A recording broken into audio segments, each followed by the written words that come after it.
travel to parallel Earths for the government. They call the new one Earth 5000.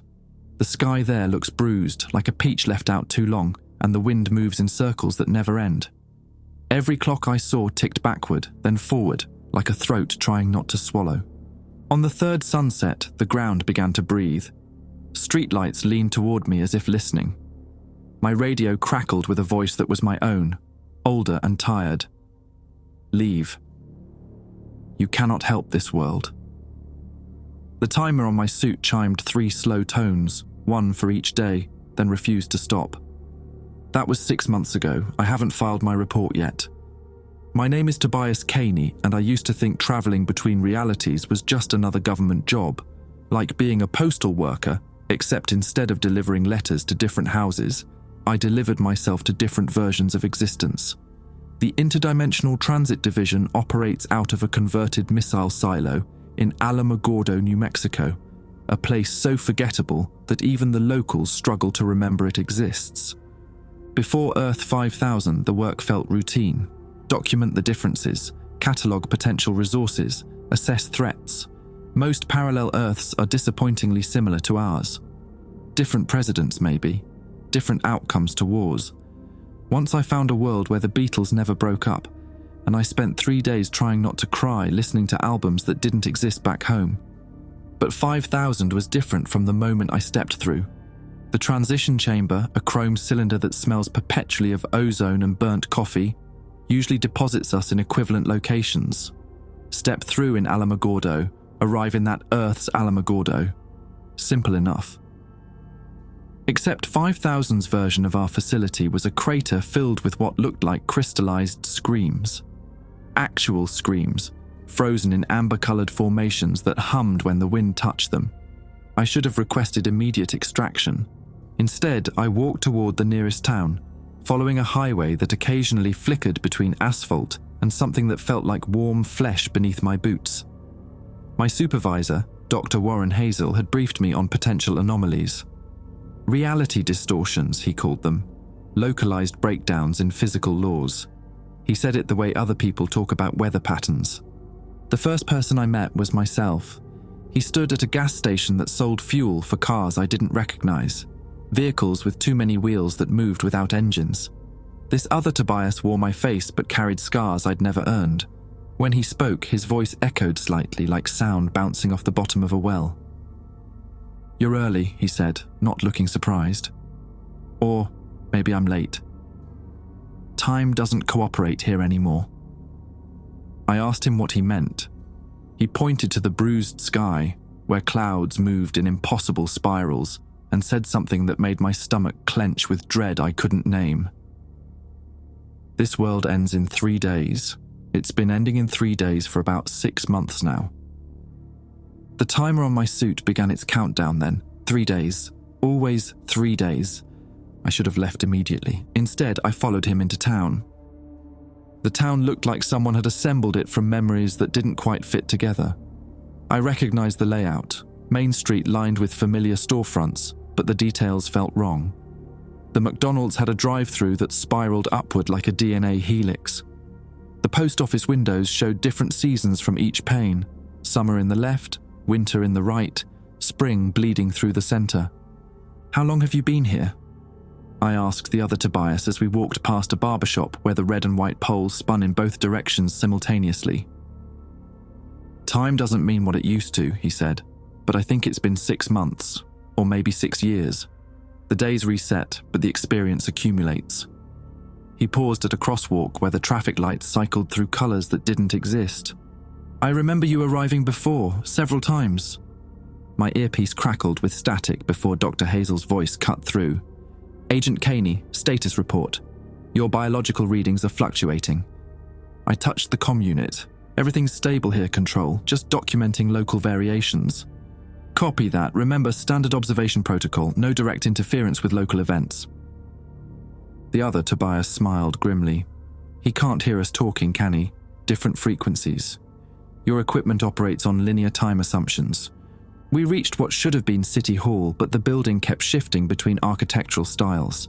Colonial brick would fade into steel and glass, then dissolve into something that looked grown rather than built.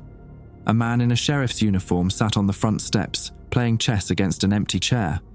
The pieces moved by themselves on the opposing side. "That's Lyle Brennan," the other Tobias said. "He's been sheriff here for 40 years, even though he died in a car accident last Tuesday." Sheriff Brennan looked up as we approached. His badge read Lyle Brennan in neat letters, but underneath, smaller text flickered between different names. Tom Davis, Rick Valdez, Mike Torres. His eyes held the tired awareness of someone who'd seen too much. "Another one of you, eh?" Brennan said, studying me. "This makes what, the 4th time this week? Or maybe the 1st time next week? Hard to keep track." "He's not like the others," my alternate self said. "This one's still connected to his origin point. Look at his suit. The temporal anchors are still active." Brennan stood up, chess pieces continuing their silent game behind him. "Son, I need to ask you something, and I want you to think real careful before you answer. When you stepped through whatever doorway brought you here, did you feel like you were falling upward?" I had felt exactly that. The transition chamber usually felt like stepping through thick air, but Earth 5000's entry had been different. Like gravity had temporarily forgotten which way was down. "Yeah," I said. "How did you know?" "Because that means this place is still digesting you." Brennan's hand rested on his service weapon, though I couldn't tell if it was habit or threat. "The ones who fall upward, they can still leave. The ones who fall down," he gestured toward the empty chair. "They stay for the game."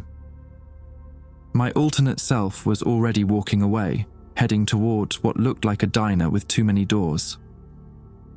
"We should keep moving. The afternoon shift gets strange." I followed but turned back to ask Brennan what happens during the afternoon shift. "Gravity stops pretending it knows the rules," he called back, "and the dead start remembering they're supposed to be alive." The diner, Mickey's All Day, according to the neon sign that spelled different words depending on the angle, smelled like bacon grease and ozone. The cook behind the counter was a thin man with grease-stained fingers and eyes that reflected light wrong, like a cat's. His name tag read Gil Hawthorne. "Two usuals?" Gil asked without looking up from the grill where eggs were cooking themselves into fractal patterns. "Just information," my alternate self said. "He needs to understand what's happening." Gil finally looked at me, and I realized his pupils were shaped like tiny hourglasses. "You're the one with the working timer. Interesting. Mine stopped counting backwards around day -40. I checked my suit's display. The countdown still read 2 days, 23 hours, 17 minutes.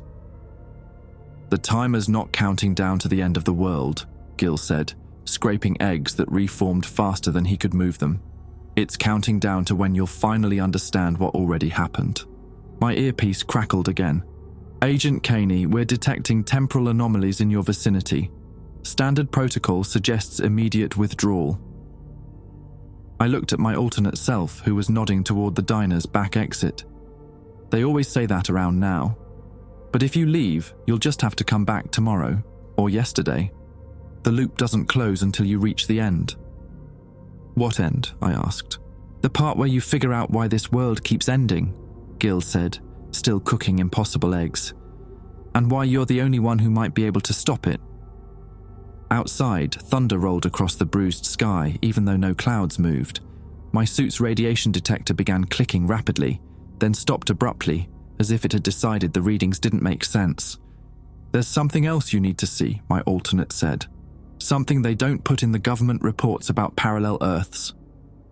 He led me toward the edge of town, where the highway stretched toward mountains that kept changing their minds about how tall they wanted to be. I should have called for extraction then. My training said to document, report, and leave when faced with reality distortions of this magnitude. Instead, I followed him into the uncertain distance, while behind us, Sheriff Brennan continued his chess game with an opponent who was winning. The highway stretched toward mountains that couldn't decide on their altitude, and my boots crunched on asphalt that occasionally turned to sand, then back to pavement. The other Tobias walked beside me with the easy gait of someone who'd stopped fighting impossible geography. "You smoke?" he asked, producing a pack of cigarettes from his jacket. The brand name kept shifting.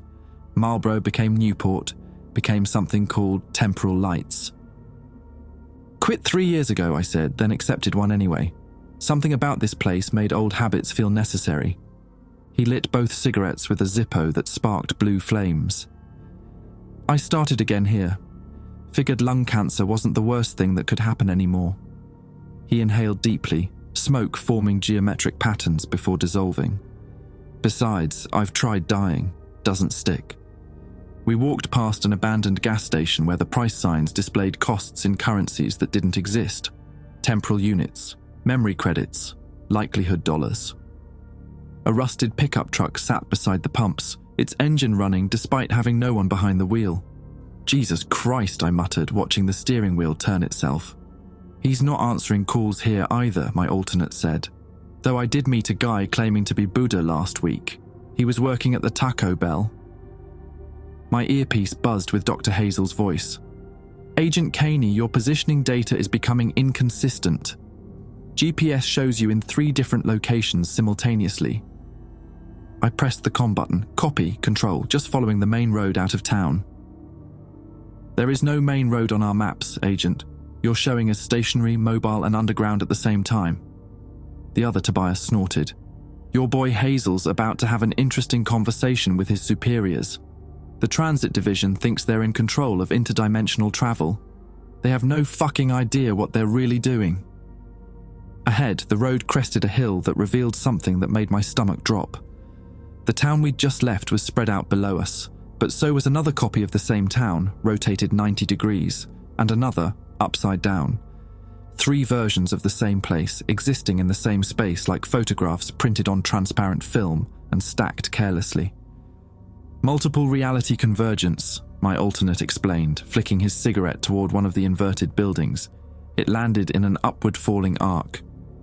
Started about 6 months ago, or will start 6 months from now. The temporal mechanics are... He paused, searching for words. Fucked beyond repair.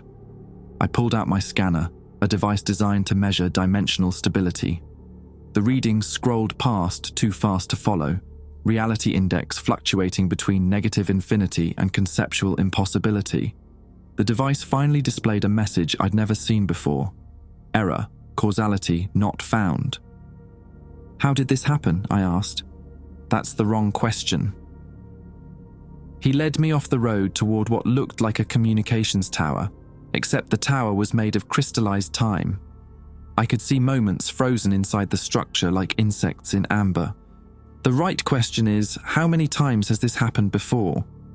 We climbed a path that sometimes existed and sometimes didn't, my alternate stepping confidently across gaps in reality while I struggled to follow. At the tower's base, a metal sign read, Property of Interdimensional Transit Division, authorized personnel only. Recognize the logo? My alternate asked. I did. It was identical to the ITD facility back home, down to the serial numbers and installation date. But this sign was weathered, rusted, and according to the manufacture stamp, 40 years old. Impossible, I said. The transit division was only established 15 years ago. In your reality? He touched the sign and rust flaked away to reveal fresh metal underneath. In this one, they've been conducting experiments since the 1980s. Want to know what they discovered? Inside the tower, banks of computers hummed with electronic consciousness. Screens displayed data streams in languages I couldn't read, but somehow understood. Dimensional coordinates, reality anchor points, and thousands upon thousands of mission logs for agents with names I recognized, including my own.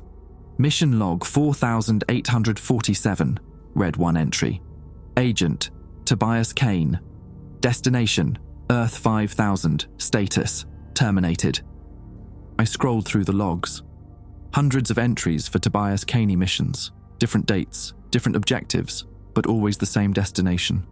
Always the same final status. How many times have I been here? I whispered. By my count, this is attempt number 37. The other Tobias was studying a wall-mounted map that showed dimensional pathways branching like blood vessels. Each time you figure out a little more. Each time you try something different. Each time. He gestured at the terminated status entries. My hands shook as I accessed another terminal. This one contained video logs. I watched myself, dozens of versions of myself, standing in the same spots, having similar conversations, asking identical questions. In one video, I was bleeding from a head wound. In another, I looked years older. In a third, I was screaming at someone off camera about the fucking loop. The countdown timer, I said, understanding. It's not counting down to when the world ends. It's counting down to when you die, he finished. Usually on day 3. Sometimes spectacularly, sometimes quietly. The method varies, but the schedule doesn't. Dr. Hazel's voice crackled through my earpiece again. Agent Caney, we're detecting massive temporal distortions in your area. We're initiating emergency extraction protocols. I looked at my alternate self. What happens if I let them pull me out? You forget everything. The dimensional transit process scrubs memories that don't fit standard parameters. You file a routine report about minor reality variances, and 6 months later, they send you back here for the first time again. On the screens around us, the data streams began flashing red. Warning messages appeared in multiple languages. Reality, collapse imminent. Dimensional anchor failure. Temporal loop breach detected. My timer now read 2 days, 11 hours, 3 minutes. There's something else, my alternate said, pulling up a classified file. The reason they keep sending agents here. Earth 5000 isn't just experiencing reality distortions. It's the source of them, and they're spreading. The file showed dimensional stability readings for thousands of parallel Earths, a spreading wave of temporal distortion originating from this world and infecting others. Reality cancer, metastasizing across infinite dimensions. Your home Earth has maybe 6 months before the distortions reach critical mass, he said. Every world connected to the transit network is going to end up like this one. Unless what? Unless someone stops running from the loop and starts fighting it. The extraction beacon on my suit began flashing. Standard protocol dictated immediate compliance. Return to base, debrief, file reports. Forget the impossible things and trust the system. Instead, I reached over and disabled the beacon. Shit, I said, watching the light die. Guess I'm staying for the full 3 days this time. My alternate smiled, the first genuine expression I'd seen from him. About damn time. Now let's go find out what's really causing this mess. Outside the tower, the sun was setting in 3 different directions simultaneously, painting the sky in colors that didn't have names. In the distance, I could see the town's lights beginning to flicker in patterns that spelled words in languages that predated human speech. The countdown on my timer continued its relentless march toward 0, but for the first time since arriving, I wasn't running from it. I was running toward whatever waited at the end. The silence hit us first. No wind, no insects, no distant hum of electricity. Even our footsteps seemed muffled, as if the air itself had thickened into something that swallowed sound. My alternate self had stopped talking, his usual commentary replaced by a tension I could feel radiating off him like heat. We'd been walking for an hour through landscape that couldn't decide what it wanted to be. Desert became forest, became suburban sprawl, sometimes mid-step. I'd learned to stop questioning the transitions and just keep moving forward. But now, everything had settled into something resembling consistency, a vast, empty field under stars that formed constellations I didn't recognize. This is wrong, my alternate finally said, breaking the silence. This field shouldn't exist yet. We're moving faster through the progression than before. What progression? The stages.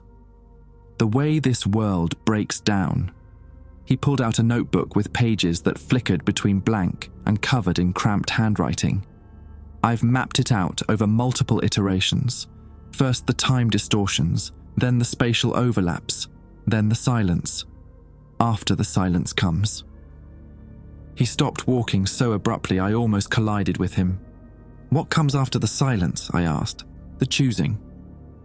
Ahead, a structure had materialized while we weren't looking. It resembled a research facility, all concrete and steel angles, but the proportions were subtly wrong. Doors too tall, windows too narrow, walls that met at angles that shouldn't add up to stable architecture. I don't remember this building from the other loops, my alternate said, consulting his notebook. The pages now showed detailed maps and diagrams that shifted as I watched. This is new, or maybe old. Temporal causality makes it hard to tell. As we approached, floodlights snapped on, illuminating us in harsh white light. A voice echoed from speakers mounted on poles that hadn't been there seconds before. "Agent Tobias Caney, you are in violation of extraction protocols. Report to the nearest transit point for immediate return." Dr. Hazel's voice, but wrong somehow. Too precise, like a recording played through damaged speakers. "That's not him," I said. "That's not how Hazel talks." My alternate was already backing away from the lights. "The iterations are bleeding through. Different versions of your mission are happening simultaneously now." He grabbed my arm. "We need to move. When the voices start mixing, that's when people start disappearing." The speakers crackled again, but this time multiple voices spoke in unison, different versions of Dr. Hazel overlapping and echoing. "Agent Caney, report immediately. Agent Caney, violation of protocol. Agent Caney, you are compromised, Agent Caney." I tried to run, but my legs felt heavy, like I was moving through water. The floodlights followed us, beams bending impossibly to track our movement even when we should have been outside their range. "The light doesn't want to let go," my alternate shouted, though his voice sounded distant despite him being right beside me. "It's not just illumination, it's observation. The more it sees us, the more we become part of the recorded mission data." Behind us, the research facility began to shift and multiply.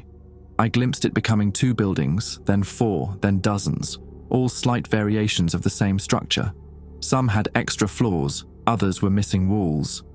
One appeared to be built entirely of television screens displaying static. We reached the edge of the field where the landscape transitioned into something new, a residential street that looked almost normal. Almost.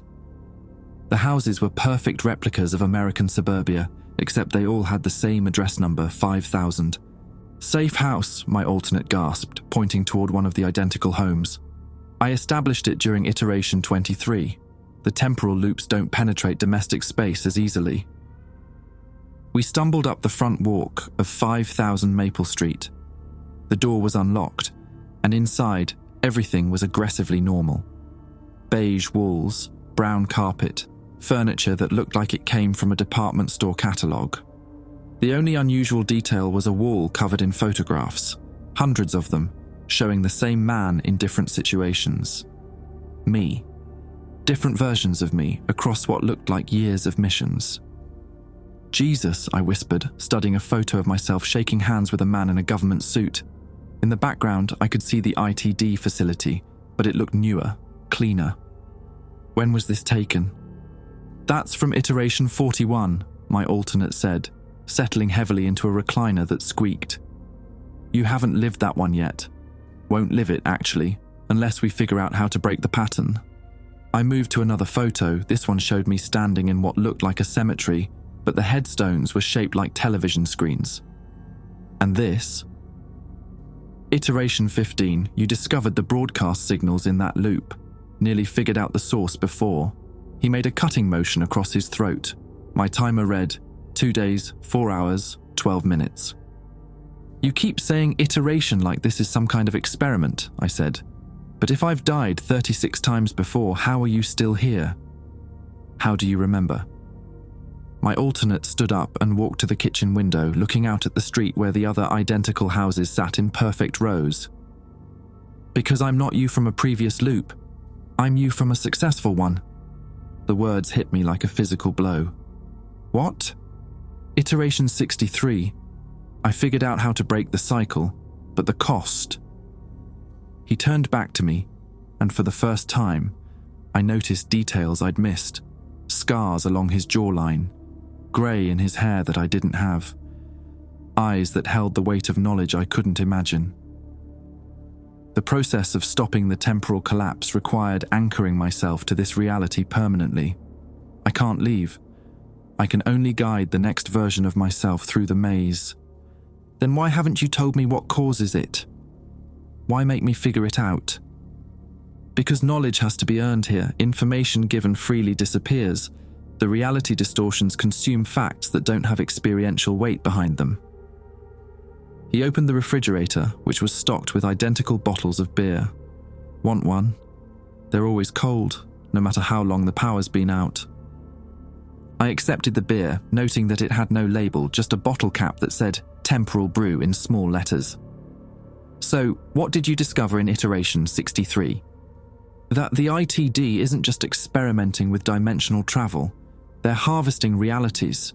Each time an agent dies in a parallel dimension, that world becomes easier to manipulate. The deaths create. He paused, searching for words. Think of it as scar tissue in the fabric of space-time. And they've been doing it for decades. The house around us began to shiver like a building in an earthquake, but I couldn't feel any motion. The reality distortions aren't a side effect, he continued. They're the goal. A controlled collapse that allows for complete dimensional restructuring. They're building something, Tobias. A new kind of reality that they can control absolutely. Outside, the streetlights began strobing in patterns that spelled out words in Morse code. Come back, come back, come back. And Earth 5000? The testing ground. They've been perfecting the process here, running scenario after scenario. Every iteration teaches them more about how to collapse and rebuild reality according to their specifications. The photos on the wall started changing, showing new images, versions of me I hadn't seen before. In one, I was older, wearing a lab coat and standing next to Dr. Hazel. In another, I was strapped to some kind of medical chair with wires attached to my skull. In a third, I was smiling at the camera while holding a document labeled Dimensional Restructuring Protocol. Those are the futures they're working toward, my alternate said. Versions where you stop fighting and start cooperating. Where you become part of the project instead of an obstacle to it. I set down the beer, my appetite for it suddenly gone. How do we stop them?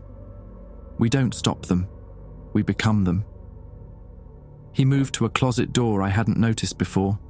Inside, hanging on wire hangers, were ITD uniforms in different styles. Some I recognized, others that looked decades out of date. The only way to fight the system is from inside the system. You're talking about infiltration. I'm talking about infection. He pulled out a uniform that fit me perfectly. Tomorrow, you're going to do something I never managed in 62 previous attempts.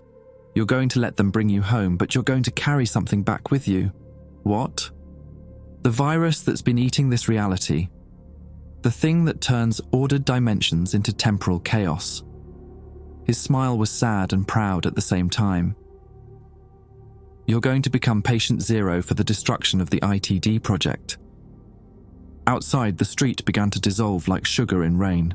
The other houses faded first, then the asphalt, then the sky itself. Through the windows, I could see the impossible geometry of folded space, dimensions grinding against each other like broken gears. My timer read 2 days, 0 hours, 1 minute. The day's almost over, I said. Yes, my alternate replied, and tomorrow you start dying for real.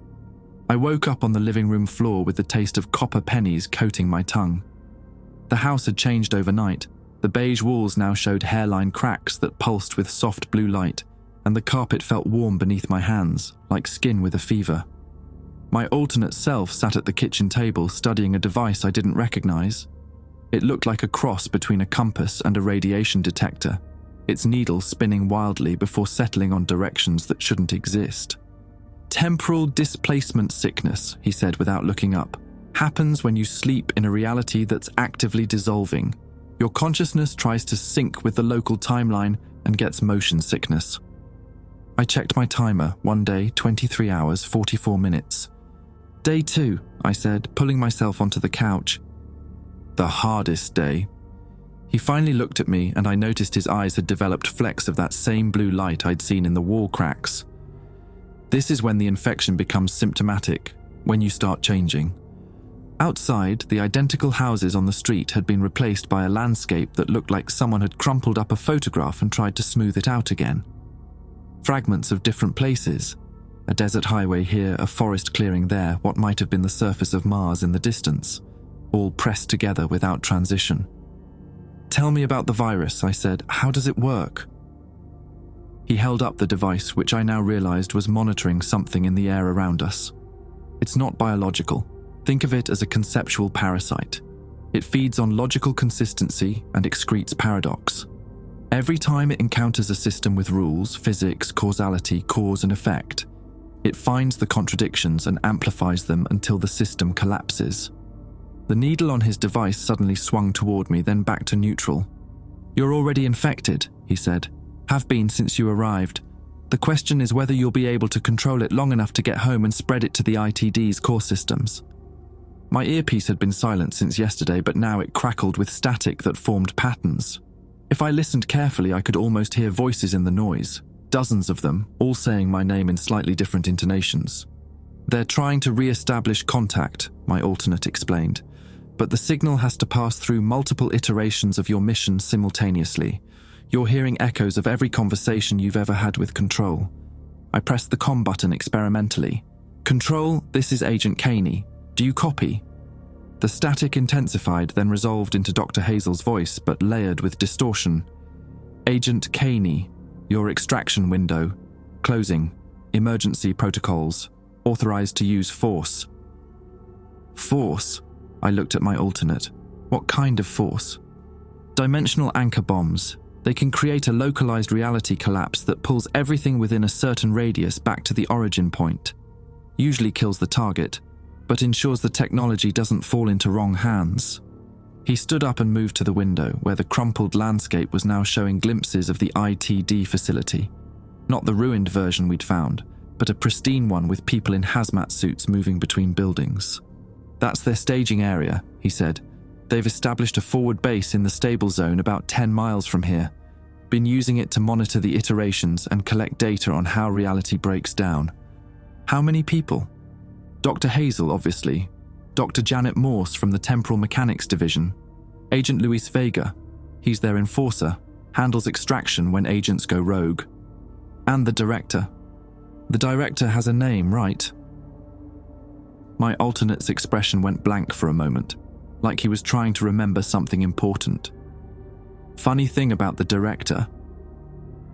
I've met him 6 times across different iterations, but I can never remember his face or name after the conversation ends. The virus eats information that's too dangerous to know."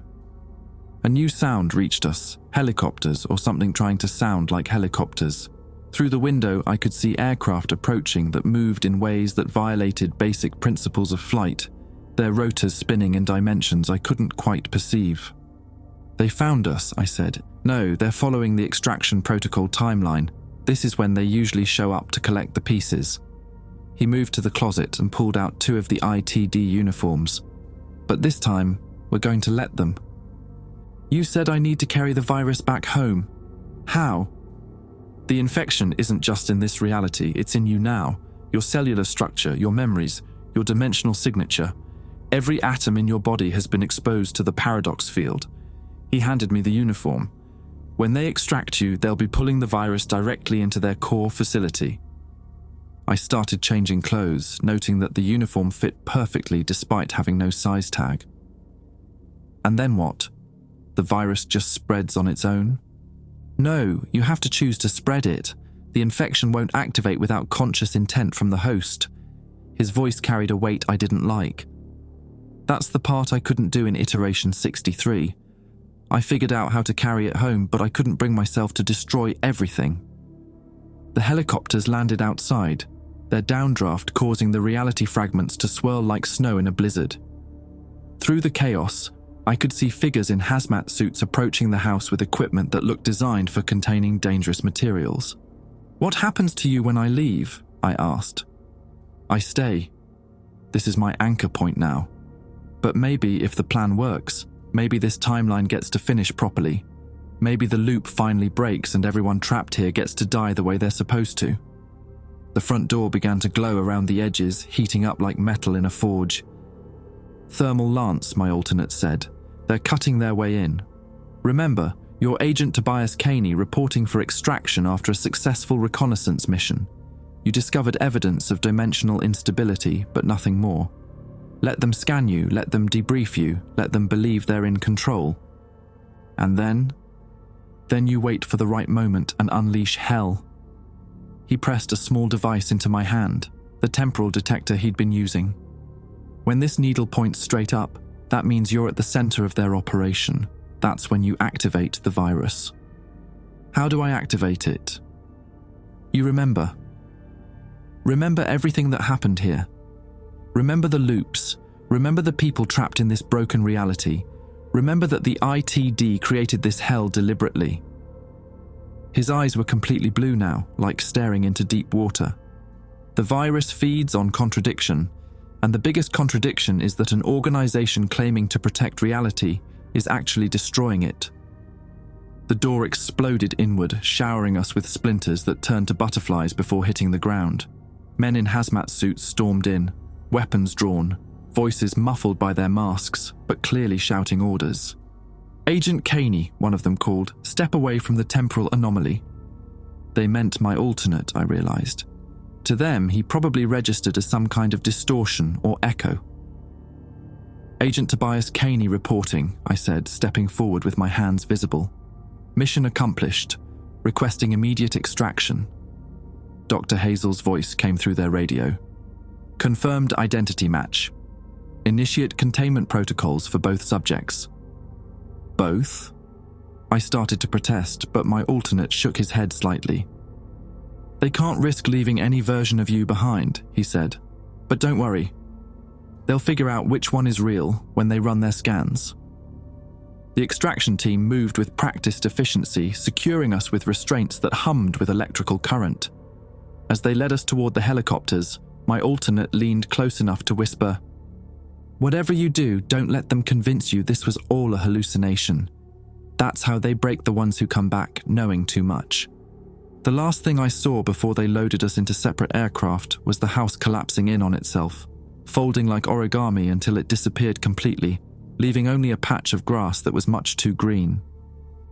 The helicopter that wasn't quite a helicopter descended through layers of atmosphere that tasted different at each altitude. Through the window, I watched Earth 5000 shrink below us until it looked like a photograph someone had burned holes through with cigarettes.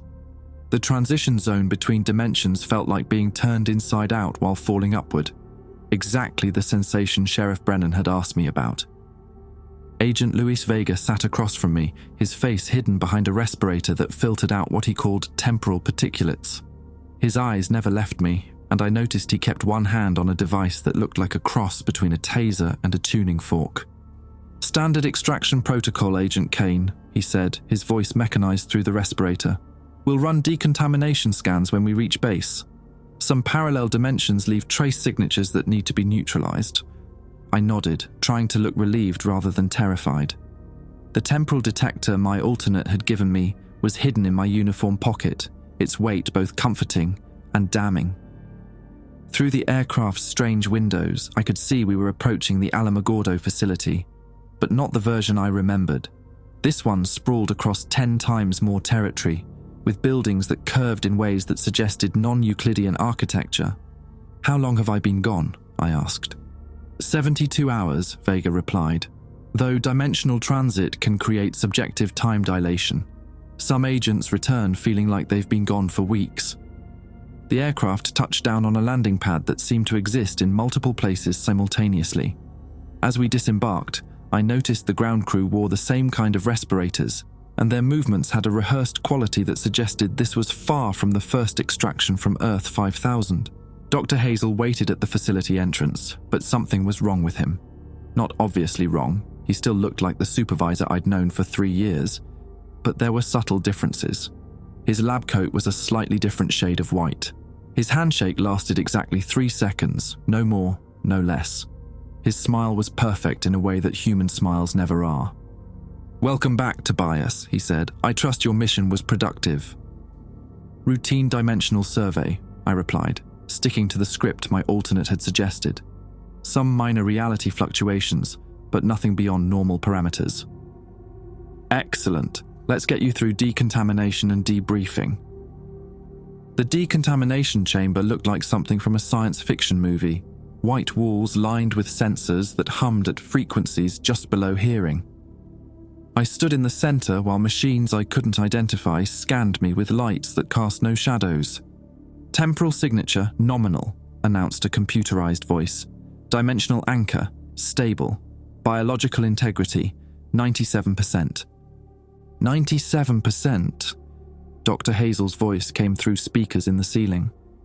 Minor cellular degradation consistent with reality exposure, the voice explained. Recommend standard regeneration therapy. I felt the temporal detector in my pocket grow warm. Through the chamber's window, I could see Dr. Hazel making notes on a tablet, but the reflection in the glass showed him writing in a language that wasn't quite human. The decontamination process took an hour. When it finished, I was escorted to a debriefing room that looked exactly like every government interview room I'd ever seen, except the table cast reflections that showed different furniture. Sometimes a simple desk, sometimes what looked like an operating table. Dr. Hazel entered with a recorder and a file folder thick enough to contain a novel. Standard post-mission debrief, Tobias. Just walk me through your 72 hours on Earth 5000. I told him about the town with the mixed architecture, the sheriff playing chess with empty air, the diner cook with hourglass pupils.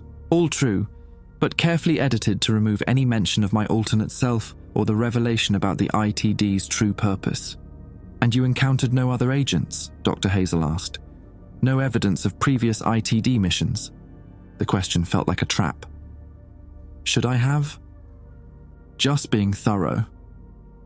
Earth 5000 has been problematic for our monitoring equipment. Sometimes our scans detect what appears to be multiple agent signatures. I shrugged. Maybe the reality distortions interfere with your sensors. Dr. Hazel made a note, and I caught a glimpse of what he was writing. Subject appears unaware of iteration history. Memory, scrubbing successful. The temperature in the room dropped 10 degrees. One more thing, Tobias. Dr. Hazel reached into his folder and produced a photograph. It showed me standing next to my alternate self outside the communications tower. Our surveillance drones captured this image just before your extraction. Can you explain it? My mouth went dry. Temporal echo, maybe. The reality distortions you mentioned? Perhaps.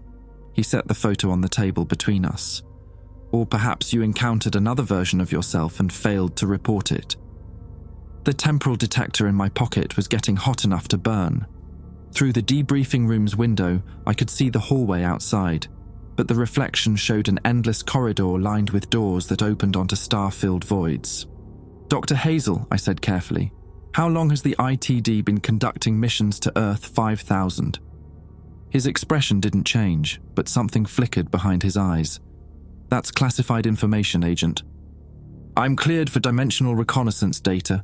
Not for this. He closed the folder with a snap that sounded like breaking bones. There are aspects of the Earth 5000 project that operate beyond your clearance level. The detector in my pocket was now hot enough that I could feel it through the fabric. According to my alternate's instructions, that meant I was at the center of the ITD's operations. The moment for the choice was arriving. What kind of aspects? I pressed.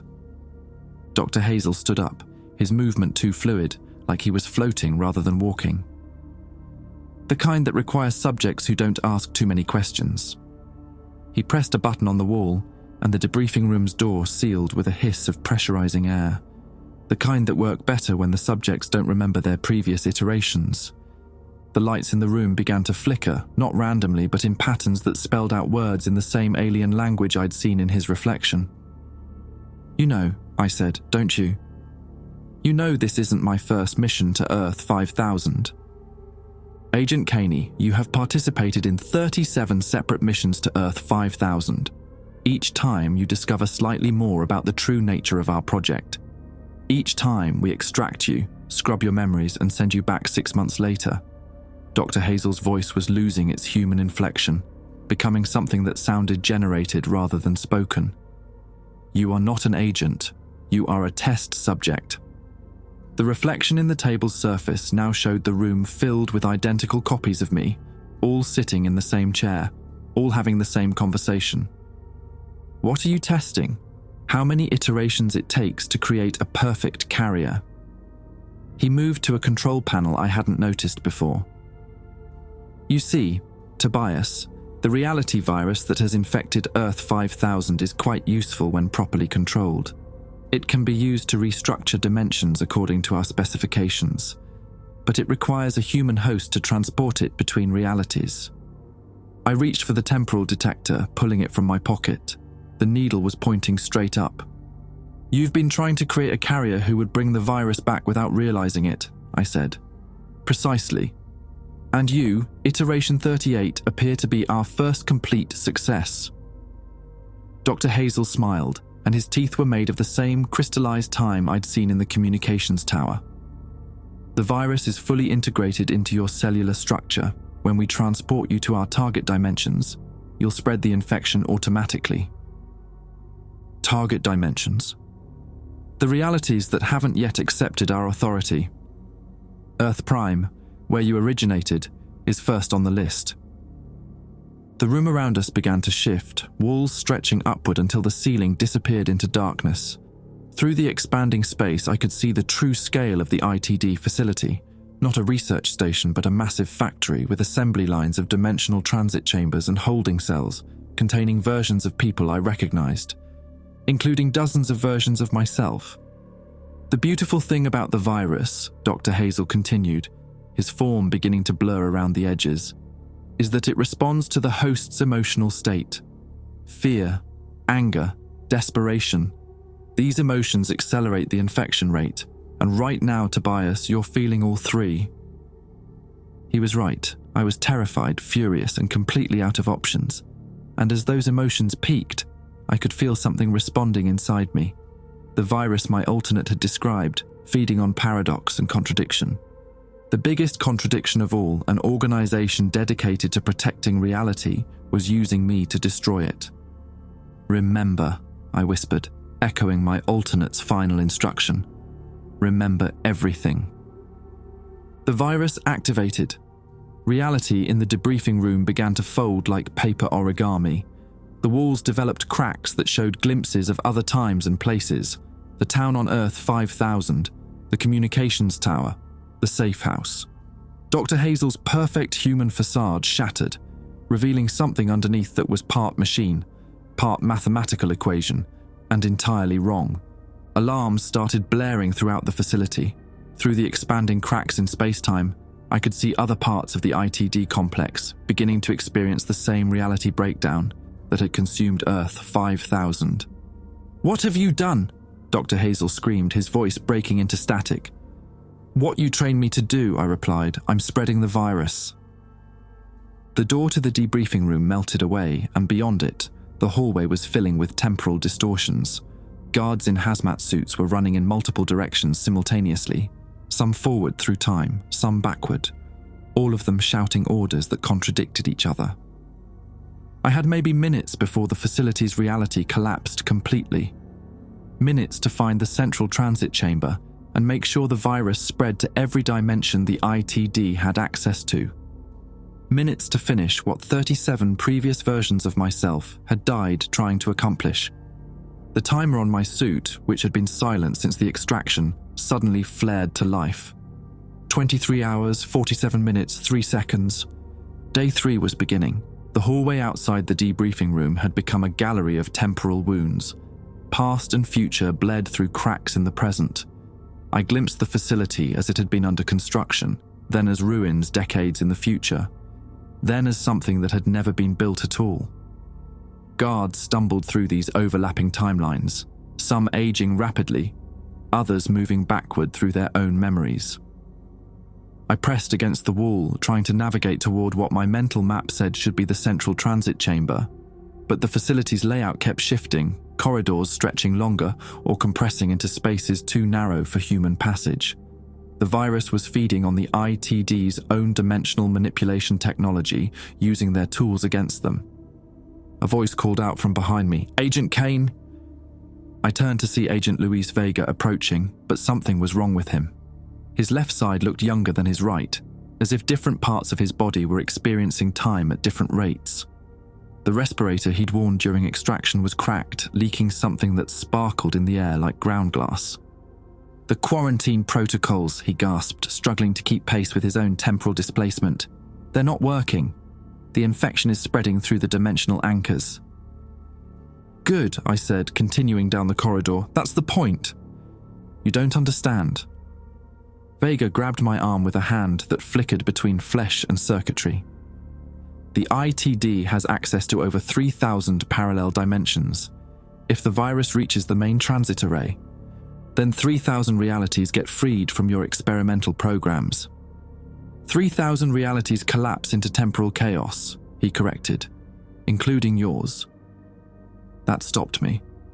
What do you mean, including mine? Vega's respirator wheezed as he tried to regulate his breathing across multiple timelines. Earth Prime, your home dimension. It's not naturally stable. The ITD has been using artificial dimensional anchors to maintain its reality structure for the past 15 years. If those anchors fail, my world will end up like Earth 5000. Worse. Earth 5000 was designed to be unstable. Your world will just stop. No loops, no second chances, just non-existence. We'd reached a junction where the hallway branched in 4 directions, though the ceiling showed a 5th path that led straight up into what looked like a starfield. Emergency lighting cast shadows that moved independently of their sources, and the air tasted like copper and burnt ozone. There has to be a way to contain the spread, I said. Maybe. Vega consulted a device that looked like a cross between a stopwatch and a seismograph. The central transit chamber has emergency protocols, a dimensional firebreak system designed to isolate infected realities, but it requires manual activation from the core control room. Where's that? Sub-level 7, but he paused, watching his device's readings spike into ranges marked in red. The firebreak system requires a conscious human operator to stay with the controls. Someone has to maintain the isolation barriers manually, forever. I understood. The personal sacrifice my alternate had mentioned. Someone would have to remain in the collapsing ITD facility, holding the dimensional barriers in place to prevent the virus from spreading to stable realities. How do we get to sub-level 7? Vega pointed toward the corridor that led straight down. The executive elevator. But the security systems are still active, and they're designed to prevent exactly this kind of scenario.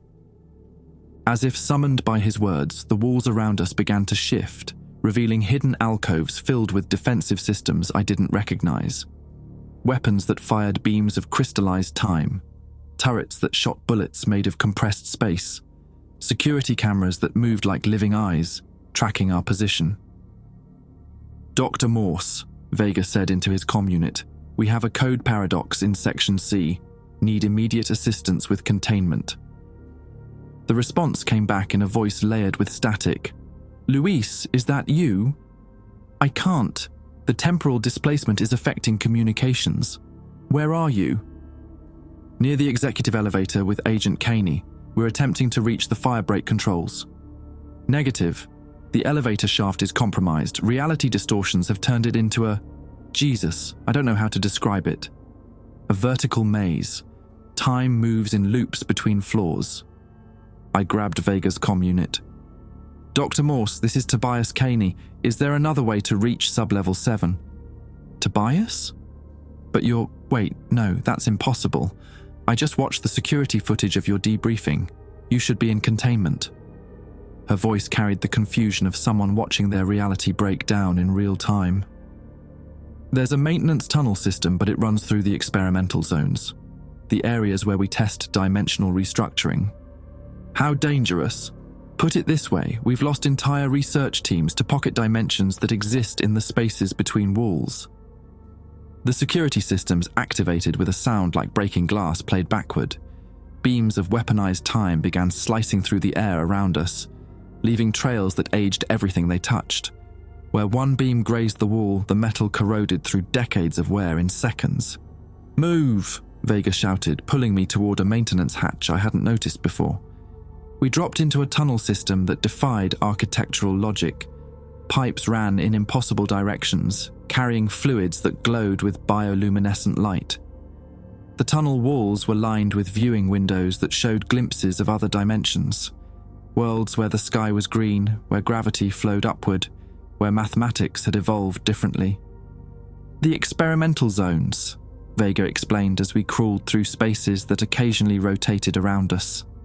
Each window connects to a different reality the ITD has been modifying. I paused at one window that showed a world covered in crystalline structures. Moving among them were figures that might once have been human, but their forms had been geometrically perfected into living equations. What did you do to them? Optimization protocols. We identified inefficiencies in human biological and social structures, then corrected them. Vega's voice held no emotion, as if he were reading from a technical manual. The subjects reported significantly improved logical processing and emotional stability. They don't look human anymore. Humanity is a design flaw we've learned to correct. Another window showed a reality where cities floated in clouds of purple gas, their inhabitants moving in precise mathematical formations. A third displayed what looked like Earth, but with continents arranged in perfect geometric patterns. How many worlds have you infected with your improvements? I asked. Infected is the wrong word. We've brought order to chaos, structure to randomness. The ITD's mission is to perfect reality itself. We reached a vertical shaft that extended both up and down farther than our flashlights could penetrate. Ladder rungs were built into the walls, but they were spaced at intervals that suggested they'd been designed for beings with different proportions than humans. Sub-level 7 is down, Vega said, starting his descent, but be careful. The gravity in this shaft sometimes reverses without warning. Halfway down, I felt the familiar sensation of the temporal detector growing warm in my pocket. But when I checked it, the needle was spinning wildly, unable to settle on any direction. The dimensional distortions are getting worse, I observed. No, Vega said from below me, we're getting closer to the source. At sub-level 7, we emerged into a control room that looked like the bridge of a spacecraft, designed by someone who'd never seen a spacecraft. Consoles curved in 3 dimensions, displaying data in languages that shifted between human text and pure mathematical symbols. At the center, a massive chair faced a wall of screens, showing live feeds from thousands of parallel dimensions. In the chair sat a figure I almost didn't recognize as human. It was connected to the control systems by cables that seemed to be growing from its skin, and its eyes had been replaced by lenses that reflected the dimensional feeds. Director, Vega said, though his voice carried uncertainty. The figure in the chair turned toward us with movements that were too fluid, too precise. When it spoke, the voice came from speakers throughout the room rather than from its mouth. Agent Vega, Agent Caney, you're 73 minutes ahead of schedule. Schedule? I asked.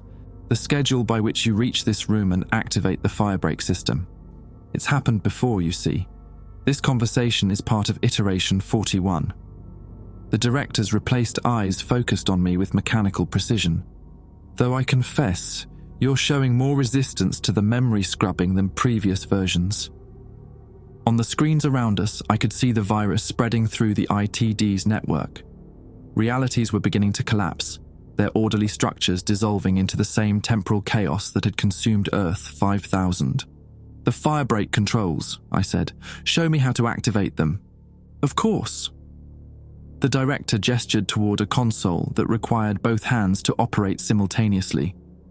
But remember, once activated, the operator cannot leave. The system requires constant human attention to maintain the dimensional barriers. I approached the controls, understanding that this was the choice my alternate had been unable to make. Save my own reality by sacrificing myself to prevent the virus from spreading further. The timer on my suit read 18 hours, 22 minutes, 41 seconds. There's something else you should know, the director said as I placed my hands on the controls. The firebreak system doesn't just contain the virus. It preserves whatever reality exists at the moment of activation, including all the ITD's modifications to dimensional structure. What are you saying? I'm saying that your noble sacrifice won't free anyone. It will trap them in the perfected realities we've created forever. My hands hesitated over the controls as the implications sank in. I stared at the firebreak controls, my hands hovering over switches that would determine the fate of thousands of realities.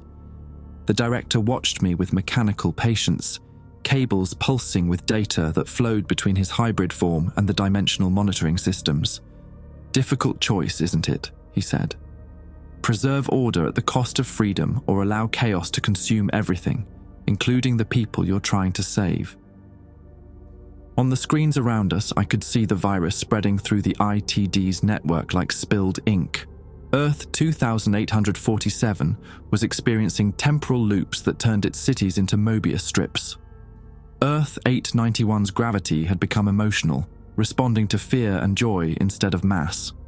My home reality, Earth Prime, still showed stable readings, but viral tendrils were already probing its dimensional anchors. "There has to be a third option," I said. "Unfortunately, reality is binary in this case. Order or chaos. Preservation or destruction." The director's replaced eyes clicked as they focused. "Though I suppose there is one alternative we haven't discussed." Agent Vega, who had been studying the control systems with growing understanding, suddenly straightened. "The Cascade Protocol. You're talking about the Cascade Protocol." "What's the Cascade Protocol?" I asked. The director's synthesized voice carried something that might have been satisfaction.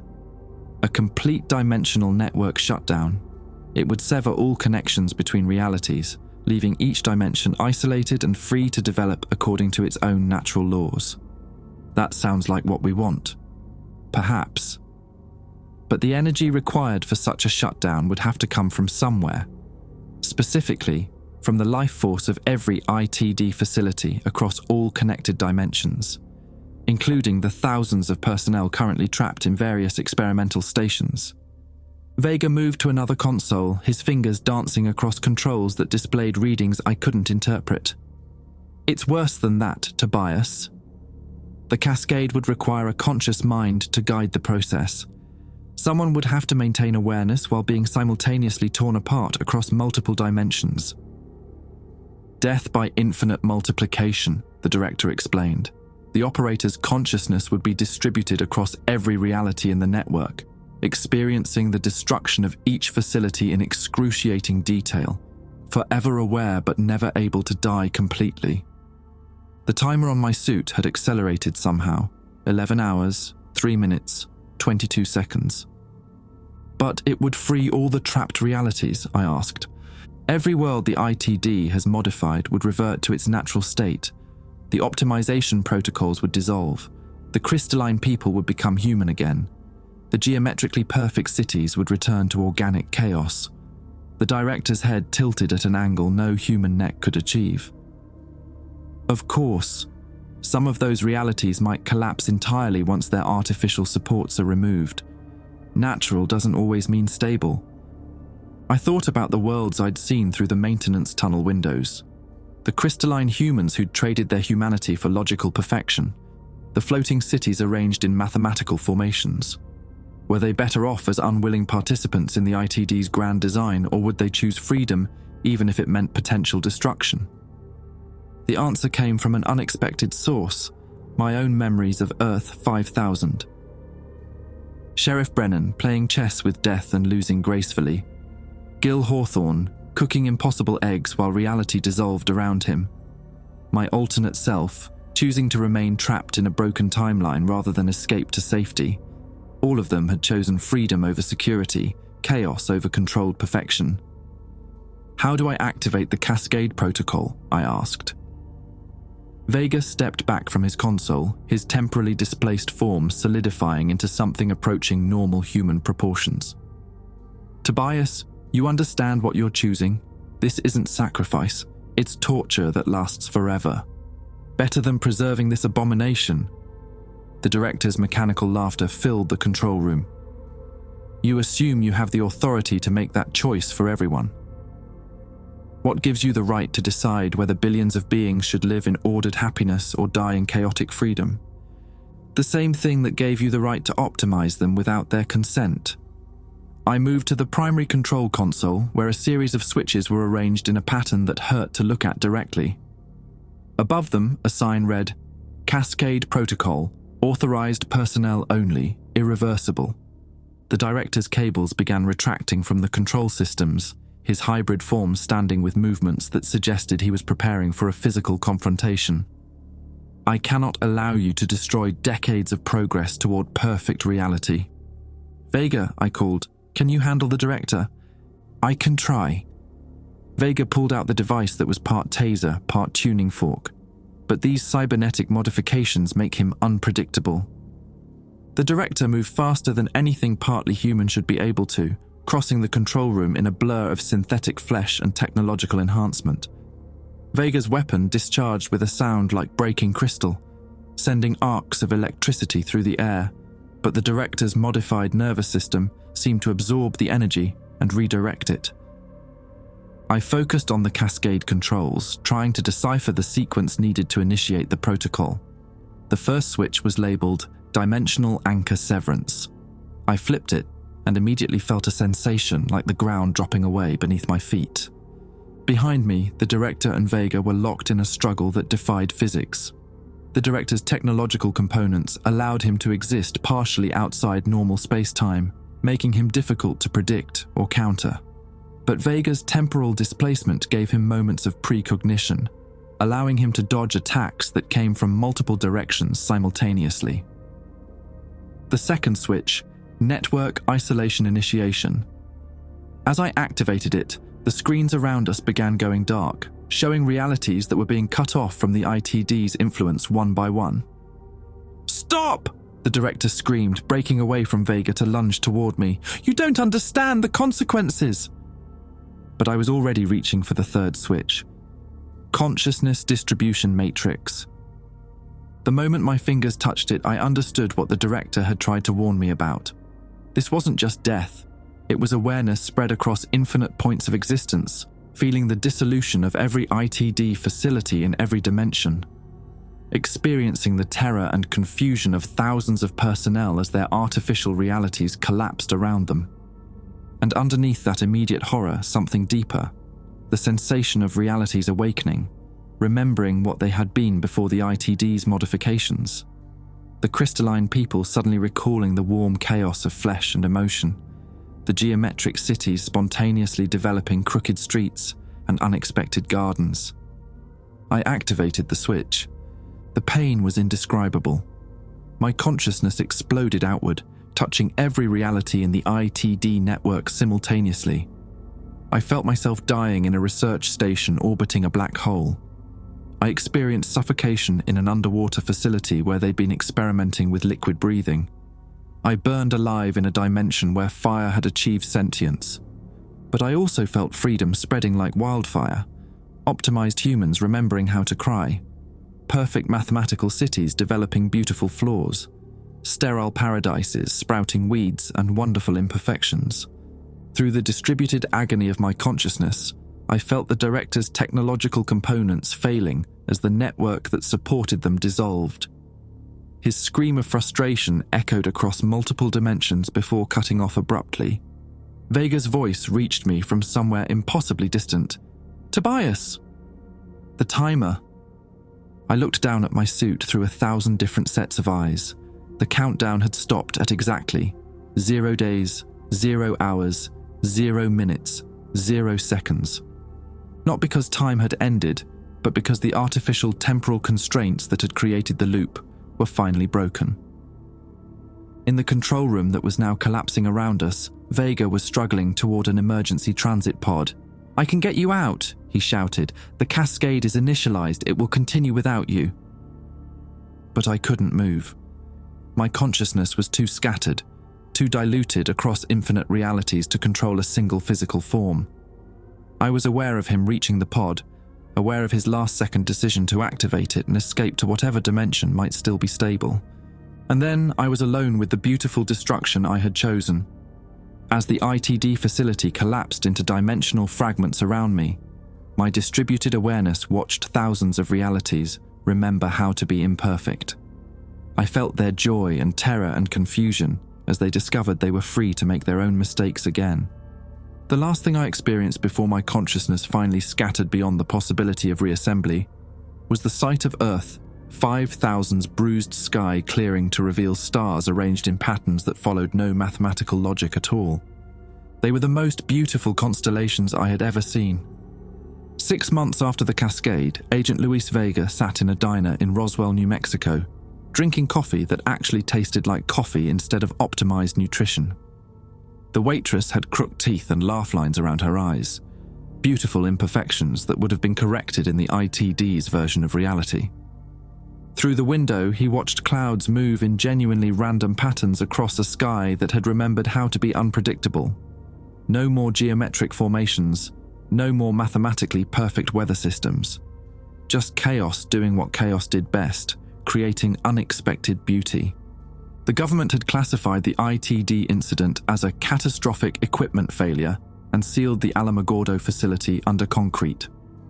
Official reports mentioned dimensional research that had exceeded safe parameters and resulted in localized reality distortions. They didn't mention the thousands of parallel Earths that had suddenly found themselves free. Vega knew better. He'd been there when reality chose freedom over perfection. His tablet chimed with a message from Dr. Janet Morse, one of the few ITD survivors who'd been stationed at remote facilities during the cascade. She was working with the UN now, trying to catalogue the changes that were rippling through previously optimized realities. Earth 2847 update, her message read. The temporal loops have resolved into linear time. Citizens are experiencing aging again for the first time in decades. Mass confusion, but also mass celebration. They're having birthday parties for people who haven't aged in 50 years. Similar reports had been coming in for months. Earth 891's emotional gravity had stabilized into something that responded to both feeling and physics, creating the most spectacular architecture humans had ever conceived. The crystalline people of Earth 1205 had transformed back into flesh and blood, though they retained memories of their geometric perfection, and most said they preferred being beautifully flawed. Not every world had survived the transition. Some realities, too dependent on ITD modifications, had simply dissolved when their artificial supports were removed. But the ones that endured seemed to glow with a vitality that perfected worlds had never possessed. Vega's phone buzzed. The caller ID showed unknown, but he recognized the number. Dr. Hazel, or whatever had been wearing Dr. Hazel's face, called every few weeks from untraceable locations.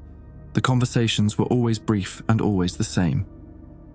"Where is Agent Kane?" the voice would ask. "Gone," Vega would reply. His consciousness signature is still detectable across multiple dimensional frequencies, but not recoverable. A pause.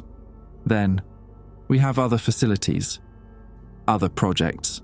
The cascade damaged our network but didn't destroy our research." Vega had developed a standard response to these threats. "Try it. See what happens when you fuck with reality again." This time, however, the voice said something different. "We've learned from our mistakes, Agent Vega. The next iteration will be more elegant, more subtle." The line went dead. Vega finished his coffee and left exact change on the table, including a tip that wasn't calculated to the optimal percentage. As he walked to his car, he noticed something that had become a common sight since the cascade. A child drawing with chalk on the sidewalk, creating patterns that had no mathematical logic, but somehow felt more meaningful than any equation. The girl looked up as he passed. Her eyes held depths that seemed older than her years, as if she'd inherited memories from optimized ancestors who'd traded wonder for efficiency. "Nice drawing," Vega said. She smiled, showing gap teeth that would grow in crooked. "It's a map," she said, "to all the places that remember how to be broken." He drove away thinking about Tobias Kane, scattered across infinite realities but somehow still present wherever imperfection flourished. In every crooked smile, every random cloud formation, every beautifully flawed decision that chose heart over logic. The radio played static that almost sounded like laughter,